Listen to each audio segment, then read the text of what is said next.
Dalawa at kalahati. Mga ganun Tindi lang. rin. Pag na malakas ang ulan, nasilong kami. Wala. Wala kaming dalang ano. Rain. Vlog yan, ma'am. Opo. Wala kaming dalang raincoat. Hindi naman umulan. Nagbubuhos sa bahay. Sir, sabihin mo pag masakit, ha? Oh.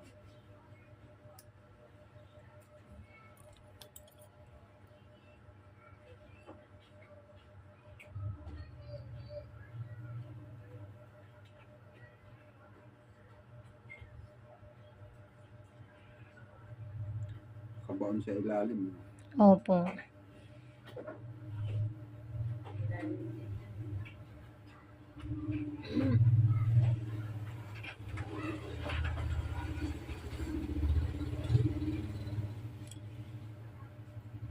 Hindi na naman pala niya i-abante ng gilid. Sa gilid-gilid pa yung sasakyan.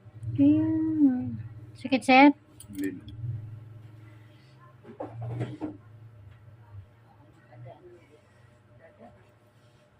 Maling-mali pati.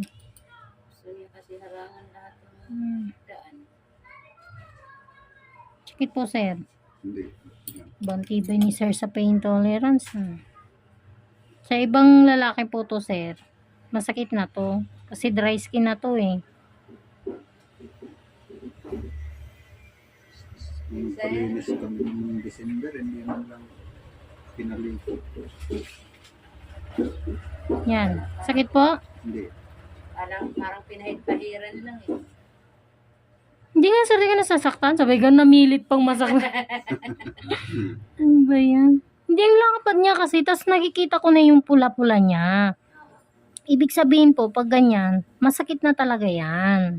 Sa lalaki, bibihira lang yung ganito. Ay, yan, kay kinukot-kot minsan niya yan eh. Siya nagtatanggal minsan ng Kita mo yan, sir? dead skin. Kalaki. Di ba? Dead skin, oo. Sakit Siya kaya yan, niyan. nagtatanggal yan.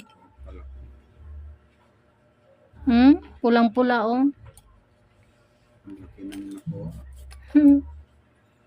Thank you, sir. Di ka nasaktan. Di rin ako nahirapan. Yun lang yun.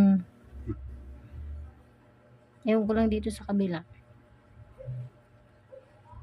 May laman pa nga yan sa loob ng kuko.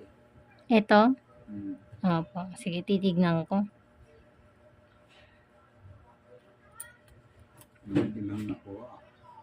Doon kasi sa pinag-ano namin, hindi man lang kinalikot yan.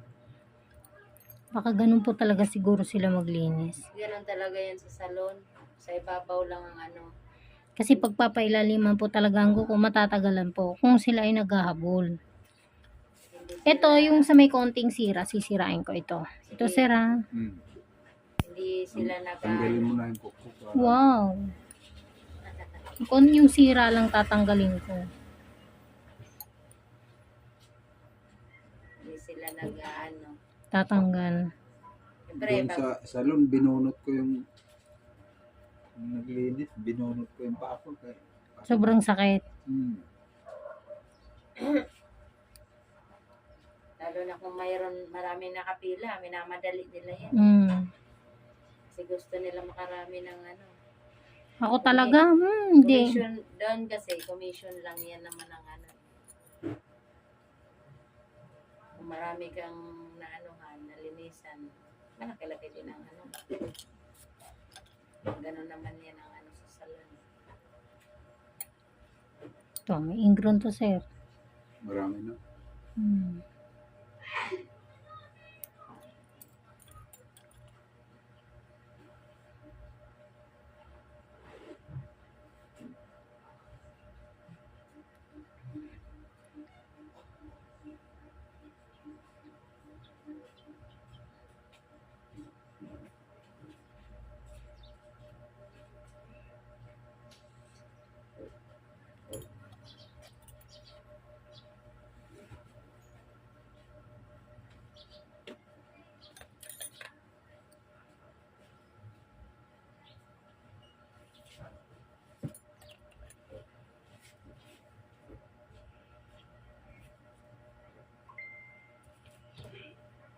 Paano ulit pag nagpa-schedule?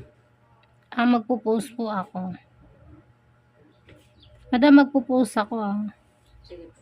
First week po ng February. Ay, sige. Mag-update po ako.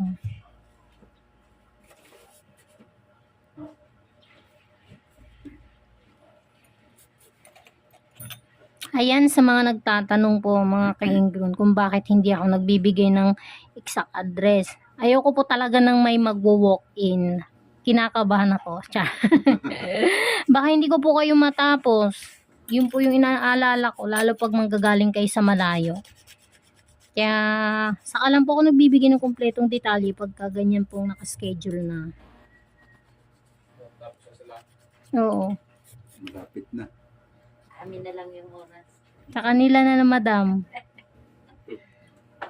Ayan, dito nga, buti natsambahan ni madam at ni sir. Wala sa schedule to eh. Buti na paaga nang dating yung mga nakaschedule. Kung hindi. Kanina pa po sila dumating dito. Anong oras na kayo dumating, madam? Schedule ba yan? Oh, alas 10 po dumating sila, madam. 11. Tapos, ngayon lang po sila nalinisan. Mag 2 PM na. Ayan, di ba? Galing pa po silang Tansa, Cavite. Yung layo. Pero hindi ko talaga alam yun kung saan yun. Yung nauna. taga, Binyan lang daw yun. yung sinundan nila, taga Binyan. Pero yung una kanina, taga Cavite. Ay, apat ba yun? Ay, 5. Taga Cavite yung nauna kanina, tapos Cavite, General Trias, tapos taga Binyan. Tapos ito, taga Tansa, Cavite.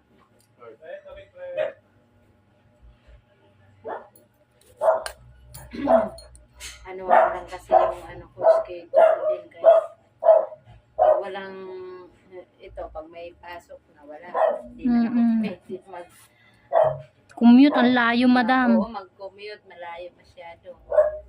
Kaya si sir talagang pag-asa mo. Okay. Ay, yayain mong yayain para makalibre ka ng sasakyan.